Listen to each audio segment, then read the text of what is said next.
وأذن في الناس بالحج يأتوك رجالا وعلى كل ضامر يأتين من كل فج عميق. وقال تعالى: إن أول بيت وضع للناس للذي ببكة مباركا وهدى للعالمين.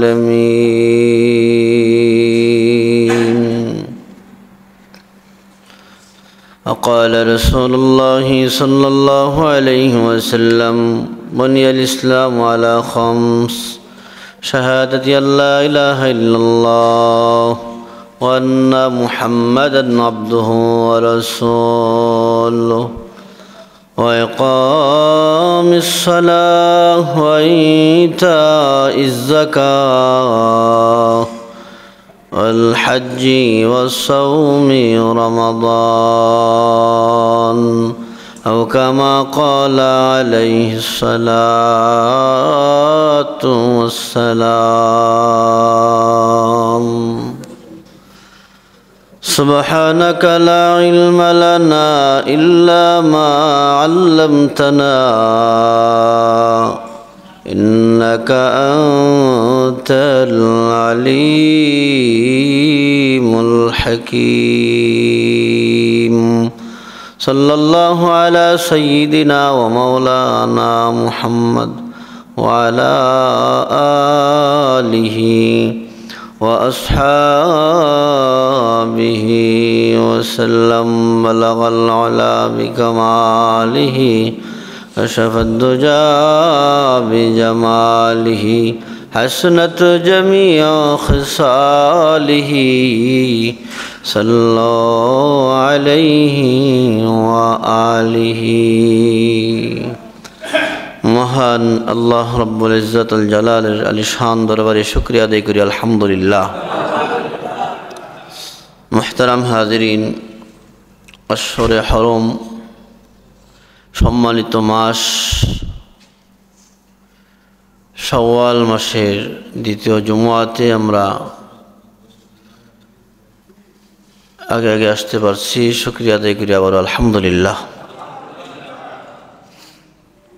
হজের মাস শাওয়াল, জিলকাদ, জিলহজ, হজের মৌসুম। রমাদানুল মুবারক অতিবাহিত হয়েছে, রমজানের মৌসুম, অধিক হারে সওয়াব অর্জনের মৌসুম। এই তিনটা মাসকেও বলা হয় হজের মৌসুম, মৌসুমুল হজ্জ। হাদিস শরীফের মধ্যে আসছে ইসলামের গুরুত্বপূর্ণ বুনিয়াদি শাখা ভিত্তি পাঁচটা: কালিমা তথা ইমান, ইমান বিল্লাহ, ইমান আলার রসুল, সালাত, যাকাত, সিয়াম, হজ, হজ্জে বাইতুল্লাহ। গুরুত্বপূর্ণ একটা রুকুন, রুকনুম মিন আরকান ইসলাম।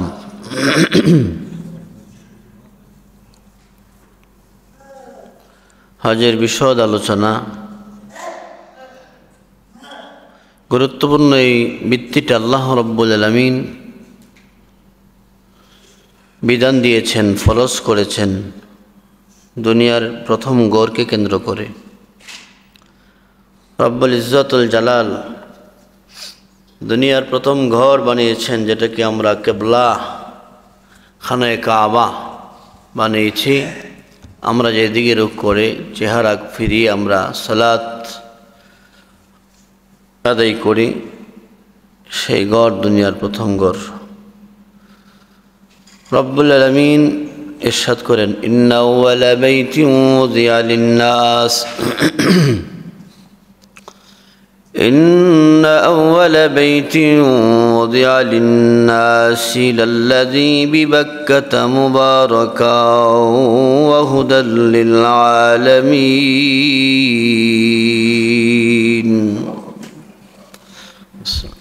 আল্লাহ রাব্বুল আলামিন ইরশাদ করেন, নিশ্চয়ই দুনিয়ার প্রথম ঘর, আউয়াল বাইত, প্রথম ঘর, উযিয়া লিন-নাস লাল্লাযী বিবাক্কা, যেটা মানুষের কল্যাণের জন্য নির্মাণ করা হয়েছে বাক্কায়। মক্কার অপর নাম, পুরাতন নাম বাক্কা, বাক্কা নগরীতে।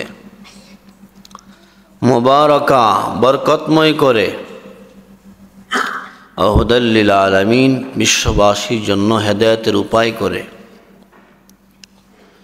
বিশ্ববাসীর জন্য হেদায়েতের উপায় করে, বরকতময় করে। বাক্কা নগরীতে প্রথম যে ঘর আল্লাহ রব্বুল ইজ্জতুল জালাল নির্মাণ করেছেন, সেটাই দুনিয়ার প্রথম ঘর। দুনিয়ার এই ঘর সর্বপ্রথম ঘর, এর আগে কোনো ঘর ছিল না। পরপর পুনর্নির্মাণ হয়েছে শুরু থেকে শেষ অবধি 10 মর্তবা, 10 বার। আল্লাহ রব্বুল আলামিন খানায়ে কাবাকে প্রথম সৃষ্টি করেছেন, তৈয়ার করেছেন আল্লাহর ফেরেশতাদের মাধ্যমে। ফেরেশতারা কাবাঘর বানিয়েছেন। এরপরে আল্লাহ রাব্বুল আলামিন এর পুনর্নির্মাণ করিয়েছেন হযরতে আদম আলা নবিয়িনা আলাইহিস সালাতু ওয়াস সালামের মাধ্যমে। 3 নম্বরে পুনর্নির্মাণ করেছেন এই ঘর হযরতে শীস আলাইহিস সালাম, আরেকজন জলিলুল কদর নবী। 4 নম্বর পুনর্নির্মাণ করেছেন হযরত ইব্রাহিম আলাইহিস সালাম। 5 নম্বর নির্মাতা আমালেকাহ গোত্র আরবের। 6 নম্বর আরেক গোত্র, প্রতাপশালী আরেকটা গোত্র আছে জরহুম, বনি জরহুম গোত্র। 7 নম্বরে যারা পুনর্নির্মাণ করেছেন খানায়ে কাবা, কুসাই ইবনে কিলাব। 8 নম্বরে কুরাইশ গোত্র। কাবাঘর আগেরটা ভেঙ্গে বা নষ্ট হয়ে গেছে কিছু, পুরাটাই ভেঙ্গে আবার নতুন আঙ্গিকে পুনর্নির্মাণ করেছে। কুরাইশদের এই ভিত্তি স্থাপনা, সেটা আবার ভেঙ্গে ইব্রাহিম আলাইহিস সালাম যেইভাবে নির্মাণ করেছিলেন, যেই রূপরেখায়, ওই রূপরেখায় আবার তৈয়ার করেছেন নবম মর্তবায় হযরত আব্দুল্লাহ বিন জুবাইর রাদিয়াল্লাহু তাআলা আনহু। আব্দুল্লাহ বিন জুবাইর রাদিয়াল্লাহু তাআলা আনহু নবীজির মনের ইচ্ছা অনুযায়ী পিতা ইব্রাহিম আলাইহিস সালামের তৈয়ারকৃত নমুনায় কাবাঘরটা যখন নির্মাণ করেছেন, কুরাইশদের নির্মাণকে ভেঙ্গে পুনর্নির্মাণ করেছেন। অবশেষে 10ম মর্তবায় হাজ্জাজ ইবনে ইউসুফ, সে আবার কুরাইশদের আদলে বর্তমান যে কাবাঘর আছে, হাজ্জাজ ইবনে ইউসুফ সেটা 10 নম্বরে পুনর্নির্মাণ করেছেন। যে সিলসিলা শুরু হয়েছে, এক একজনের পর এক এক বাদশাহ যখন আসবে, কাবাঘর ভাঙবে, আবার পুনর্নির্মাণ করবে, তৎকালীন জামানার শীর্ষ উলামায়ে কেরাম সম্মিলিত বোর্ড বসে তারা ফতোয়া জারি করেছে কাবাঘর আর পুনর্নির্মাণ করা জায়েজ হবে না, সুস্পষ্ট হারাম ফতোয়া দিয়েছে। মেরামত করতে পারবে, সংযোজন করতে পারবে, সৌন্দর্য বর্ধন করতে পারবে, ভেঙ্গে আবার পুনর্নির্মাণ করার অনুমতি নাকচ করে দিয়েছে, ফতোয়ার মাধ্যমে নিষেধ করে দিয়েছে। এই প্রথম ঘরকে কেন্দ্র করে আল্লাহ রাব্বুল আলামিন হজ্জে বাইতুল্লাহ ফরজ করেছেন। ইন্না আউওয়ালা বাইতিন উযিআ লিন-নাসি লাল্লাযী বিবাক্কাতা মুবারাকা للذي ببكة مباركا وهدى للعالمين।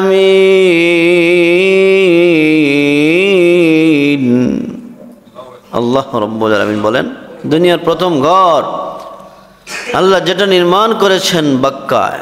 মক্কাকে আগে বাক্কা বলা হতো কেন? বাক্কা অর্থ হলো চূর্ণ বিচূর্ণকারী। এই মক্কাতুল মুকাররমায় যত বীর বাহাদুর যারাই এসে দাম্ভিকতা অহংকারিতা প্রদর্শন করত, এই বাক্কা নগরী তাদের দাম্ভিকতা অহংকার এগুলা চূর্ণ বিচূর্ণ করে দিত। এই জন্য এই নগরীকে বাক্কা বলা হতো। বরকতে ঘেরা বিশ্ববাসীর জন্য এই কাবা হেদায়েতের উপায়, মাধ্যম। কেমনে? রব বলেন, ফিহি আয়াতুম বাইয়িনাত, সেখানে রয়েছে সুস্পষ্ট কতগুলো নিদর্শন। অন্যতম একটা নিদর্শন কি? মাকামু ইব্রাহিম, মাকাম ইব্রাহিম। মাকাম ইব্রাহিম কোনটা? ইব্রাহিম আলাইহিস সালামের পদচিহ্ন যেখানে কাচ বেষ্টিত আছে ওইটা। কোন তাবিন বলেছেন, মুফাসসির বলেছেন, তাওয়াফের পুরা স্থানটাই মাকাম ইব্রাহিম।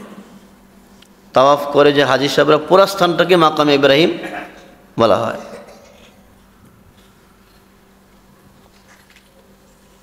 وَمَنْ دَخَلَهُ كَانَ آمِنًا। আরেকটা নিদর্শন হলো এখানে এই মক্কায় যারা এই প্রবেশ করবে সেই নিরাপদ হয়ে যায়। সুবহানাল্লাহ। অপরাধী অপরাধ করে যদি মক্কাতুল মুকাররমায় আশ্রয় নেয়, সেখানে তাকে হত্যা করা যায় না, সে নিরাপদ স্থান। وَمَنْ دَخَلَهُ كَانَ آمِنًا। আল্লাহ বলেন, وَلِلَّهِ عَلَى النَّاسِ حِجُّ الْبَيْتِ مَنِ اسْتَطَاعَ إِلَيْهِ سَبِيلًا। এই যে ঘর, দুনিয়ার প্রথম ঘর, এই ঘরকে কেন্দ্র করে আল্লাহ এবার বিধান দেন হজ ফরজের এই আয়াত। ওয়ালিল্লাহি আলান নাস হিজ্জুল বাইত, আল্লাহ সন্তুষ্টির জন্য মানুষের উপর বাইতুল্লাহর হজকে ফরজ করা হয়েছে। কাদের জন্য? মান ইসতাতা ইলাইহি সাবিলা, যার পাথেও আছে। মক্কা মদিনায় আসা যাওয়া করার মতো কি আছে? পাথেও, সহায় সম্বল আছে।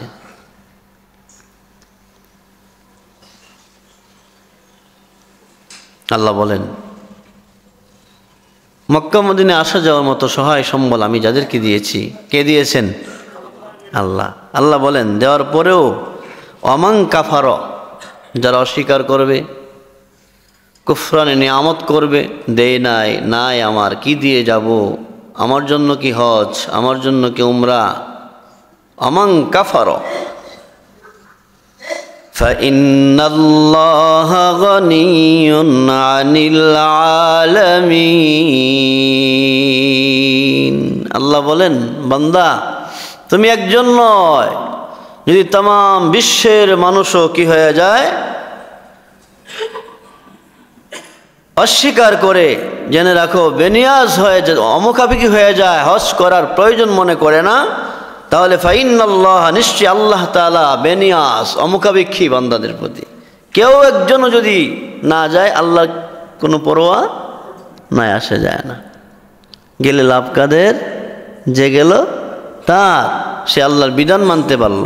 অমাং কাফার ফাইন্নাল্লাহ গনিয়্যুন আনিল আলামিন, পুরা বিশ্ববাসী থেকে আল্লাহ তাআলা বেনিয়াস। আল্লাহ কারো মুখাপেক্ষী না, আল্লাহ কারো কি নয়? মুখাপেক্ষী নয়। এবার আসেন সূরা বাকারার 125 নম্বর আয়াতে আল্লাহ বলেন, وَإِذْ جَعَلْنَا الْبَيْتَ مَثَابَةً لِلنَّاسِ وَأَمْنًا। স্মরণ করো ওই সময়ের কথা যখন আমি বাইত, এই ঘরকে বানিয়েছি মানুষের বারবার আসা যাওয়ার স্থান, মাসাবা, ঘুরে ফিরে আবার যাওয়ার স্থান, প্রত্যাবর্তন স্থল, ও আমনা, নিরাপদ স্থল এবং নিরাপদ স্থান বানিয়েছি। وَاتَّخِذُوا مِن مَّقَامِ إِبْرَاهِيمَ مُصَلًّى। আল্লাহ বলেন, এবং মাকাম ইব্রাহিম এক ব্যাখ্যা মতে পুরা এরিয়াটাই, আরেক ব্যাখ্যা মতে কাছ বিস্তৃত পদচিহ্ন, আমাদের পিতার পদচিহ্ন যেখানে আছে ওই এরিয়াটা। তোমরা ওই এরিয়াটাকে নামাজের জায়গা বানাও। এবং আল্লাহ বলেন পরপর 10 বার পুনর্নির্মাণ হয়েছে। 4 নম্বর মর্তবায় যখন আমাদের পিতা ইব্রাহিম আলাইহিস সালাম স্বীয় বৎসকে নিয়ে কাবাঘর পুনর্নির্মাণ করেন, আল্লাহ তাকে বলেন, কি বলেন? ওয়াহিদনা ইলা ইব্রাহিম ওয়া ইসমাঈল। আল্লাহ বলেন আমি ইব্রাহিম এবং ইসমাঈল বাপ বেটাকে নির্দেশনা দিলাম, আন তাহহিরা বাইতিয়া লিত-তাইফিন, তোমরা বাপ বেটা মিলে আমার ঘরটাকে পবিত্র রাখো, পবিত্র করো। সুবহানাল্লাহ। আল্লাহ নির্দেশ দিচ্ছেন বাইতিয়া, আমার ঘর। আল্লাহ বলেন আন তাহহিরা বাইতিয়া, আমার এই ঘরটাকে তোমরা বাপ বেটা 2 জন মিলে পবিত্র করো। কাদের জন্য পবিত্র করবা? লিত-তাইফিনা, গোটা দুনিয়া থেকে মুসলমান যারা তওয়াফ করতে আসবে তাদের জন্য। ওয়াল আকিফিনা, ওখানে ইতিকাফ করতে যাবে যারা ইতিকাফকারীদের জন্য। ওয়ার রুকআইস সুজুদ, নামাজীদের জন্য। এই আল্লাহর পেয়ারাদের জন্য তোমরা আমার এই ঘরটাকে পবিত্র করো। এই ঘরে যাতে কেউ মূর্তি ঢুকাইতে না পারে, প্রতিমা ঢুকাইতে না পারে, এই ঘরটাকে যাতে কেউ কলুষিত এবং অপবিত্র করতে না পারে, বাপ বেটার দায়িত্ব, অর্থাৎ মুতাল্লির দায়িত্ব দিয়ে দিলেন আল্লাহ তাআলা বাপ বেটাকে। আন তাহহিরা, জিম্মাদারিয়ার দায়িত্ব নিয়ে এই কাজটা আদায় করবা। এবং তারা এমনটাই আদায় করেছেন। এই খানায়ে কাবাকে তারা পবিত্র করেছেন। সেই ধারাবাহিকতায় আমাদের নবী পবিত্র করেছেন। সেই ধারাবাহিকতায় সাহাবায়ে কেরাম নবীদের সঙ্গে পবিত্রতায় অংশগ্রহণ করেছেন। আপনারা শুনে থাকেন 360টা মূর্তি খানায়ে কাবার ভিতরে ঢুকানো হয়েছিল। উলঙ্গ অবস্থায় তারা তওয়াফ করত। এই সমস্ত পাপাচারে যখন জাহালাতওয়ালা মানুষগুলো নিমজ্জিত ছিল, আল্লাহর নবী পবিত্র করেছেন। আজও পবিত্র, কিয়ামত পর্যন্ত এই খানায়ে কাবা গোটা মুসলিম উম্মাহের জন্য এই খানায়ে কাবা পবিত্র। মুসলিম উম্মাহ তওয়াফ করবে, ইতিকাফ করবে, নামাজ আদায় করবে। এটা দুনিয়ার প্রথম ঘর। এই ঘরকে কেন্দ্র করে আল্লাহ হজ ফরজ করেছেন।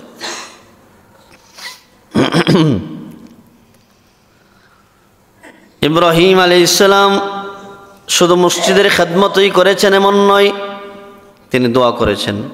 ওয়াইয ক্বালা ইব্রাহিম, আল্লাহ বলেন ওগো নবীজি স্মরণ করো ওই সময়ের কথা যখন তোমার পিতা ইব্রাহিম দোয়া করেছে। কি দোয়া? রব্বি জাল হাযা বালাদান আমিনা, রব্বি, হে আমার রব, ইজাল, বানায় দেন, হাযা বালাদান আমিনা, এই শহরটাকে নিরাপদ বানায় দেন। সুবহানাল্লাহ। ইব্রাহিম দোয়া করেছেন মক্কার জন্য, মক্কা নগরীর জন্য কি করেছেন? দোয়া করেছেন, রব্বি জাল হাযা বালাদান আমিনা, আয় আল্লাহ এই শহরটাকে আপনি আমিন বানান, নিরাপদ বানান।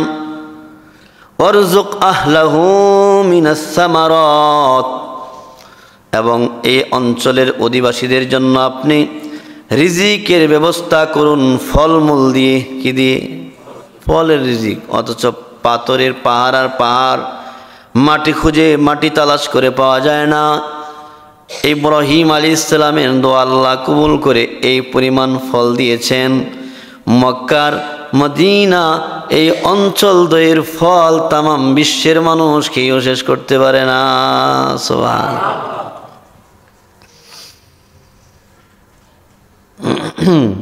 ওয়ারযুক আহলাহু মিনাস সামারাতি, কাদেরকে? মান আমানা মিনহুম বিল্লাহি ওয়াল ইয়াউমিল আখির, যারা আল্লাহ আপনার উপর বিশ্বাস করে এবং পরকাল বিশ্বাস করে তাদেরকে আপনি ফল ফলাদি রিজিক দিবেন। দোয়া করছে, আল্লাহ দোয়া কবুল করেছেন। তাহলে কাফেররা কি ফল ফলাদি রিজিক খায় না?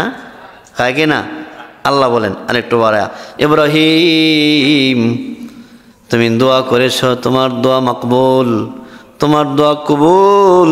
তবে জানিয়া রাখো, কলা ওয়ামান কাফার, আর যারা কুফরি করে, ইহুদি মুশরিক নাসরা খ্রিস্টান হিন্দু বৌদ্ধ যারা নাফরমানি করে, আল্লাহকে এক আল্লাহ বলে স্বীকৃতি দেয় না, আল্লাহর সঙ্গে রিসালাতের, আমাদের নবীজির রিসালাতের স্বীকৃতি দেয় না, অর্থাৎ মুসলমান না অমুসলিম কাফের বেঈমান মুশরিক যারা আছে তাদেরকে আল্লাহ বলেন ওয়ামান কাফার, যারা কুফরি করে, ফাউমাত্তিউহু কলিলা, আমি তাদেরকেও অল্প ভোগ করাবো ফল ফ্রুট।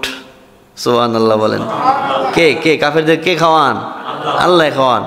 অল্প খাওয়াইব কেন? দুনিয়াতে আমি শুধু মুসলমানদের জন্য রহমান না, কাফেরের জন্য রহমান। কাফেরের জন্য কি রহমান? কাফেরের জন্য দয়ালু। আল্লাহ কি শুধু মুসলমানের জন্য? কাফেরের জন্য দয়ালু। তবে পরকালে আল্লাহ কেবল রহিম আর রহমান কেবল ইমানদারের জন্যে। সুবহানাল্লাহ। কেবল ইমানদারের জন্য। তখন আল্লাহর দয়া কাফেরদের জন্য থাকবে না, কাফেররা আল্লাহর দয়ার মধ্যে শামিল হবে না। আল্লাহ বলেন এই অল্প রিজিক, অল্প ফল ফ্রুট যা খেতে চায় তারা আমি ভোগ করাবো দুনিয়াতে। জাননি কেন? সুম্মা আদতরুহু ইলা আযাবিন নার, অতঃপর আমি তাদেরকে ধাক্কা দিয়ে বল প্রয়োগ করে আমি তাদেরকে কঠিন আযাব জাহান্নামের মধ্যে নিক্ষেপ করে দিব। নাউযুবিল্লাহ। কাফেরদের ঠিকানা কোথায়? জাহান্নাম। ওয়া বিসাল মাসির, আল্লাহ বলেন কতই না নিকৃষ্ট তাদের প্রত্যাবর্তন স্থল। আর ইমানদারের প্রত্যাবর্তন স্থল কোথায়? জান্নাত, উৎকৃষ্ট। আল্লাহ বলেন وَأَذِّنْ فِي النَّاسِ بِالْحَجِّ يَأْتُوكَ رِجَالًا وَعَلَى كُلِّ ضَامِرٍ يَأْتِينَ مِنْ كُلِّ فَجٍّ عَمِيقٍ। আল্লাহ বলেন আযিন ফিন্নাস বিল হাজ্জি, হে ইব্রাহিম তুমি মানুষের মধ্যে হজের ঘোষণা করো। হজ যে ফরজ, হজের ঘোষণা করো। ইব্রাহিম আলাইহিস সালাম মক্কায় গিয়েছেন, আল্লাহর নির্দেশ। বুড়া বয়সে পুত্র সন্তান ইসমাইল পেয়েছ। এই ইসমাইল এবং তার মা হাজারা তাদের দুইজনকে জনমানব শূন্য এক মরু প্রান্তর মক্কাতুল মুকাররমা নামক জায়গায় রেখে চলে আসবা। আল্লাহর নির্দেশ কেন? কিভাবে থাকবে, কি খাবে? ফল ফ্রুট নাই, পানি নাই, মানুষ নাই। মানুষ তারা কিভাবে চলতে পারে? কোনো প্রশ্ন নাই। আল্লাহর নির্দেশ। পয়গম্বর ইব্রাহিম আলাইহিস সালাম আল্লাহর হুকুম পালন করার জন্য কালক্ষেপণ না করে, বিলম্ব না করে সঙ্গে সঙ্গে চলে গেলেন। আল্লাহ নির্দেশ দিলেন ইব্রাহিম আযিন ফিন্নাসি বিল হাজ্জি, লোকদের মধ্যে হজের ঘোষণা দাও। ইব্রাহিম আল্লাহকে প্রশ্ন করলেন, আল্লাহ ঘোষণা দেব কোথায়? এই পাহাড়ের মাঝখানে, মরুভূমি, গাছপালা নাই, কোনো মানুষ নাই, জনমানব শূন্য এলাকা। কার কাছে আমার এলান পৌঁছবে? কে শুনবে আমার এলান? কেউ তো নাই। আল্লাহ বলেন এলান দেওয়ার দায়িত্ব তোমার, পৌঁছাইবার দায়িত্ব আমার। এলান দাও, তোমাকে বলছি এলান দিতে। পয়গম্বর ইব্রাহিম এলান দিয়ে দিলেন। আল্লাহ হজের নির্দেশ দিয়েছেন, হে মানুষ তোমরা এই ঘরের, আমি যে ঘর নির্মাণ করেছি, পুনর্নির্মাণ করেছি, এই ঘরে হজ করবে, তাওয়াফ করবে, ইতিকাফ করবে, এই ঘরে সালাত আদায় করবে। এই হজের নির্দেশ দেওয়ার জন্য আল্লাহ আমাকে বলছে। ইব্রাহিম আস্তে করে বলছে, ইব্রাহিমের পাশে কোনো মানুষ নাই, কারণ জনমানব শূন্য এলাকা। তিনি ঘোষণা দিলেন। আল্লাহ তাআলা তার এই ঘোষণাটা সমগ্র আরওয়া রূহের জগতে যারা আছে তাদের কাছেও জীবিত যারা আছে তাদের কাছেও, সকলের কাছে ইব্রাহিম আলাইহিস সালামের এই ঘোষণাটা পৌঁছে দিয়েছেন। সুবহানাল্লাহ। তাফসীর ইবনে কাসিরের মধ্যে আসছে, ইব্রাহিম আলাইহিস সালামের হজের এই ঘোষণা শোনার পর যারা বলেছে লাব্বাইক আল্লাহুম্মা লাব্বাইক, হাজির, আমি হাজির, আমি আপনার ঘরে লাব্বাইক দেওয়ার জন্য হাজির। এই লাব্বাইক যতজন বলেছে প্রত্যেকেই হজ করবে। সুবহানাল্লাহ।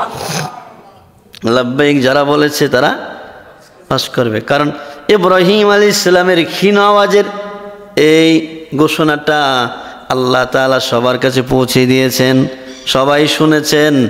রূহের জগতে এখনো যারা আসে নাই, রূহ রয়েছে এখনো আসে নাই, আমাদের নাতিপতিরা বিয়ে করলে তাদের সন্তান হবে না, ওই তারা যারা আসবে হজ করবে তাদের কাছেও তার এলানটা আল্লাহ পৌঁছায় দিয়েছেন। কারণ ইব্রাহিম তো ভেবেছিলেন কোনো লোক নাই, কে শুনবে আমার এলান? আল্লাহ বলেন আপনি এলান দেন, পৌঁছায় দেব আমি। পৌঁছিয়ে দিয়েছে। তাহলে হজ, আল্লাহ এই কথাটা এখানে বলেন ওয়াজিন ফিন্নাসি বিল হাজ্জি ইয়াতুকা রিজালা। হে পয়গম্বর ইব্রাহিম, তুমি হজের ঘোষণা দিয়ে দাও লোকদের মধ্যেই। ঘোষণা দিয়ে দিলেন তিনি। আল্লাহ বলেন ইয়াতুকা রিজালা,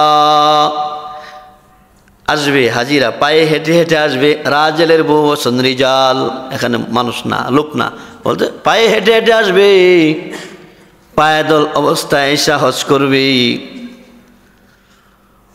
ওয়ালা কুল্লি দামিরিন, প্রত্যেক ক্ষীণ ঘোড়ার উপর, উটনির উপর, বাহনের উপর আরোহণ করে তারা আসবে। ইয়াতিনা মিন কুল্লি ফাজ্জিন আমিক, পৃথিবীর প্রান্ত প্রান্ত, কিনারা কিনারা, যত দূর বিশ্ব আছে এত দূর থেকে আমার বান্দারা তোমার এই ঘোষণা পায়া এই খানায়ে কাবার মধ্যে হজ আদায় করতে আসবে। সুবহানাল্লাহ। এই হইল হজের, খানায়ে কাবাকে কেন্দ্র করে হজের পটভূমি। ইনশাআল্লাহ ধারাবাহিক কিছু আলোচনা হবে, যেহেতু আশুরে হজ চলছে এবং যারা হজে যাবেন এই আলোচনাগুলো গুরুত্ব সহকারে শুনলে প্রশিক্ষণ হয়ে যাবে। আল্লাহ তাআলা আমাদের সকলকে এই গুরুত্বপূর্ণ বিধান পালন করার মতো তৌফিক আমাদের সকলকে দান করুন। সকল বলে আমিন।